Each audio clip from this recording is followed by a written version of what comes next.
Nabi Zakaria dibunuh sama kaumnya. Maka tolong tatkala kita berdakwah sama orang tua, kita udah tahu tuh konsekuensi itu. Maka kita harus menggunakan cara yang paling indah. Cara yang paling indah. Dengan cara apa? Memulai dakwah dengan bertahap. Tahapan yang pertama, memperbaiki keimanan. Tauhidnya diperbaikin. Ajak orang tua umpamanya baca tafsir juz amma. Duduk sama orang tua. Ayah kalau ada waktu mungkin ayah bisa baca, kita dengerin ayah. Jadi biar bapak yang baca. Anak-anak yang dengerin. Hari ini ayah mungkin baca tafsir surat An-Nas. Baca. Besok baca tafsir Al-Falaq. Besok baca tafsir Al-Ikhlas. Seperti itu.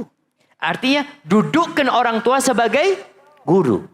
Cuma kan orang tua tadi nggak beragama, jauh dari agama. Mungkin caranya memang biar orang tua yang membaca. Kita ingin dengar dari ayah. Ini penting. Kemudian apabila mengingkari sebuah kemungkaran yang dilakukan orang tua, tolong adab dan etikanya. Sampaikan ayah, mohon maaf ayah. Ayah yang membesarkan aku, ayah sebutkan kebaikan. Bismillahirrahmanirrahim. Ayah, aku ingin menyampaikan sesuatu, moga ayah gak marah. Ini tanda cinta aku sama ayah. Sampaikan. Ayah marah ya tetap marah. Kadangkala. Nabi Ibrahim bapaknya marah enggak? Marah, diusir Nabi Ibrahim sama bapaknya. Mau dilemparin batu sama bapaknya. Anaknya dibakar, bapaknya ikut bakar Ibrahim alaihissalam. Itu konsekuensi. Maka sabar. Yang ketiga, doakan orang tuanya. Abu Hurairah itu punya ibu yang kafir. Kafir ibunya. Ibunya ini kadangkala suka mencaci, suka mengatakan ucapan-ucapan yang buruk tentang Nabi Muhammad SAW. Suatu hari lagi di rumah, ibunya ngomong gak enak. Apa yang terjadi? Abu Hurairah keluar dari rumah, beliau langsung menyumpahin Rasul. Ya Rasulullah, ud'ullaha li ummi Abi Hurairah. Rasulullah, mohon doakan, mintakan sama Allah buat ibunya Abu Hurairah. Lalu Rasulullah SAW berdoa mengatakan, Allahumma hdi umma Abi Hurairah. Ya Allah, berikan hidayah kepada ibunya Abu Hurairah. Berikan hidayah kepada ibunya Abi Hurairah. Masya Allah. Abu Hurairah pulang dari tempat Nabi SAW. Mau masuk ke rumahnya, sama ibunya dilarang. Hurairah tunggu dulu. Ibunya sedang mandi. Rumah orang dulu jemaah. Tidak seperti rumah sekarang. Selesai ibunya mandi, Abu Hurairah masuk. Kata ibunya, Ashhadu an la ilaha illallah wa ashhadu anna Muhammad Rasulullah. Itu kekuatan doa. Allah yang membolak-balikkan hati manusia. Maka tatkala mendapatin keluarga, orang terdekat, jauh dari sunnah Rasul Sallallahu Alaihi Wasallam, bahkan bergelimang dengan kemaksiatan dan dosa, doakan. Tunjukkan akhlak mulia. Tunjukkan engkau semakin berbakti kepada orang tua. Orang tua mungkin gak suka sama engkau, tapi engkau tetap tunjukkan. Ayah nih, keridoan Allah tuh bergantung sama keridoan ayah. Aku harus berbakti sama ayah. Tunjukkan kebaktian sama orang tua. Barakallahu fikum. Pertanyaan ana Ustadz, bagaimana cara menghilangkan trauma pada psikis anak-anak yang pernah mengalami pelecehan dari temannya di tempat belajar tahfidz? Sampai sekarang anak-anak cuma selalu mengingat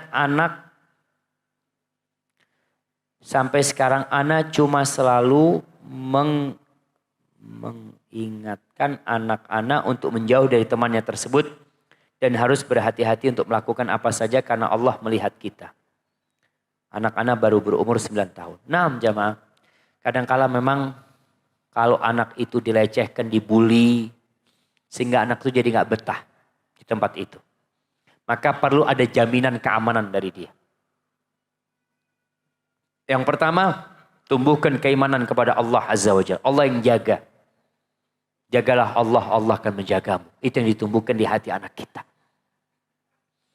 Kemudian yang kedua, kalau memang anak kita masih bermasalah di tempat itu, pindah sekolah. Gak apa-apa. Tapi perlu dikuatkan hatinya, karena pindah sekolah pun mungkin dia akan menjumpai hal seperti itu. Itu terjadi. Ketika anak di pesantren, Masya Allah. Dulu pesantren zaman dulu itu masih pesantren bengkelnya orang rusak. Jadi orang tua kalau anaknya bandel diancam di mana? Pesantren. Bandel masuk pesantren. Enggak. Nurut sudah. Jadi akhirnya kumpul di pesantren ini anak-anak bandel. Anak masuk pesantren itu ada yang minum. Subhanallah. Ada yang enggak sholat. Itu zaman dulu.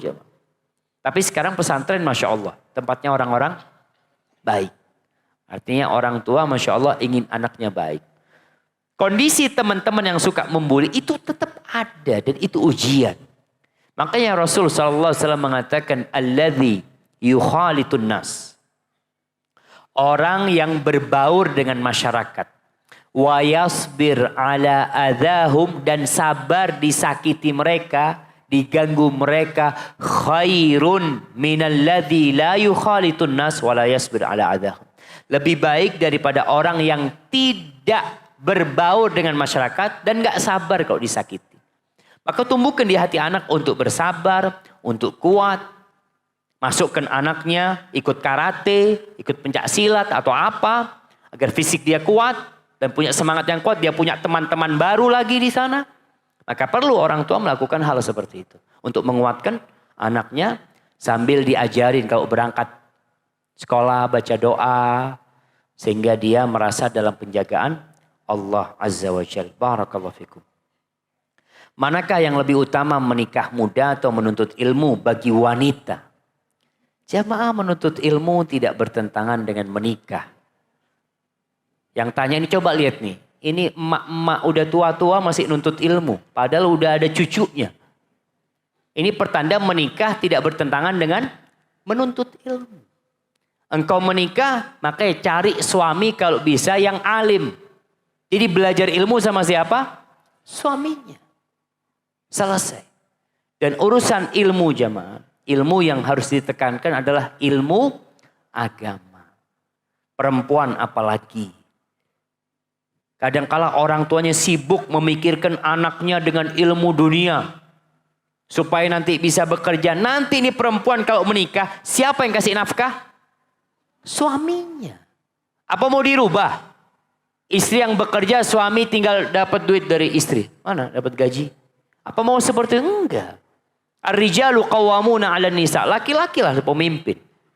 Maka orang tua ketika menyekolahkan anaknya juga, jangan berpikir anaknya untuk bekerja. Tapi bagaimana anaknya punya ilmu, punya skill. Bagaimana dia nanti bisa menjadi istri yang baik, bisa membantu suaminya. Bagaimana bisa menjadi ibu yang teladan. Itu yang dipikirkan orang tua. Karena sejatinya negeri ini separuhnya wanita.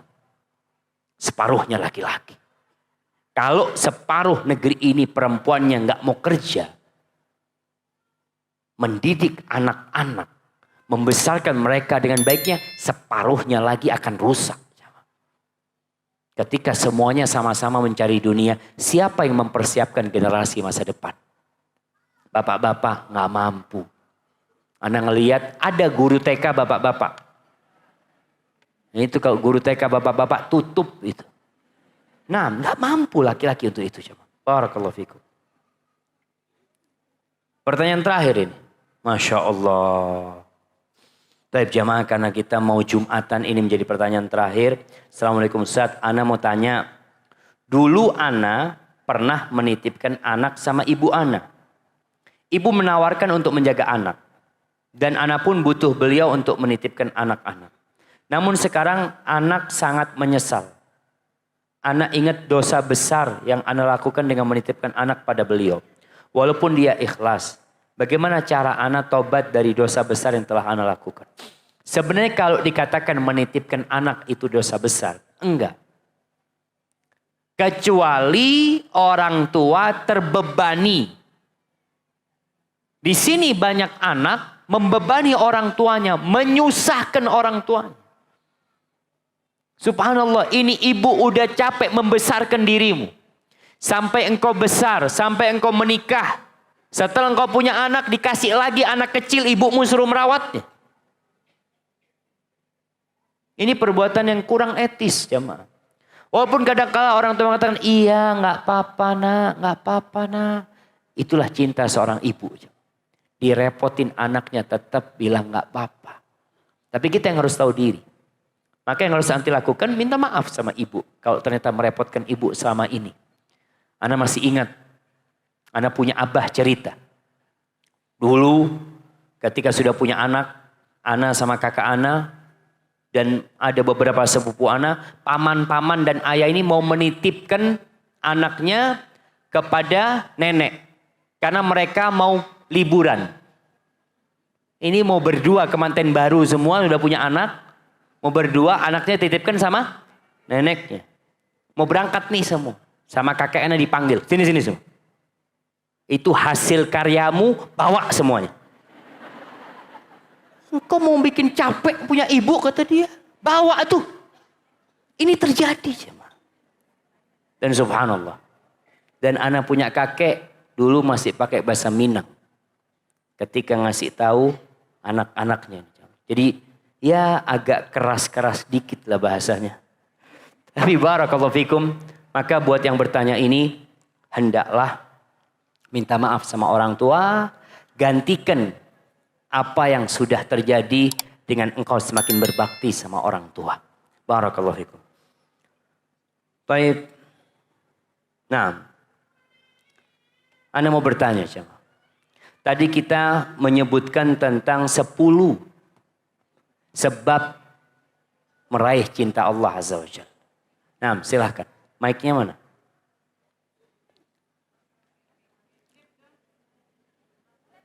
Mana mic-nya? Masya Allah. Nggak ada mic. Nggak apa-apa, bismillah. Biar manfaatnya lebih banyak buat yang lainnya. Ustaz, nggak ada mic. Ana kasih mic Ana aja.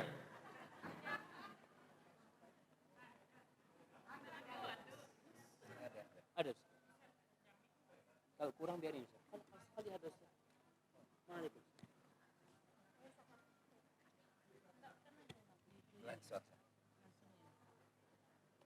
Assalamualaikum Ustaz. 10 perkara mendapatkan cinta Allah. Pertama, membaca Al-Quran dan mentadabburinya. Mendekatkan diri kepada Allah yang sunnah setelah yang wajib. Mengingat Allah Azza wa Jalla dengan cara berzikir, dengan membaca doa. Lebih mengutamakan cinta kepada Allah daripada hawa nafsu. Mengkaji Asmaul Husna dan sifat-sifat Allah. Pandanglah kebaikan-kebaikan Allah kepada kita.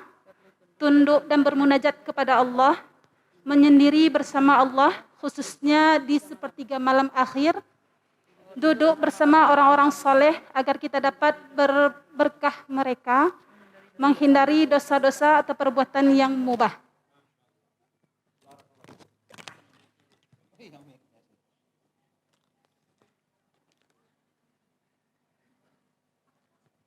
Masya Allah, barakallahu fikum.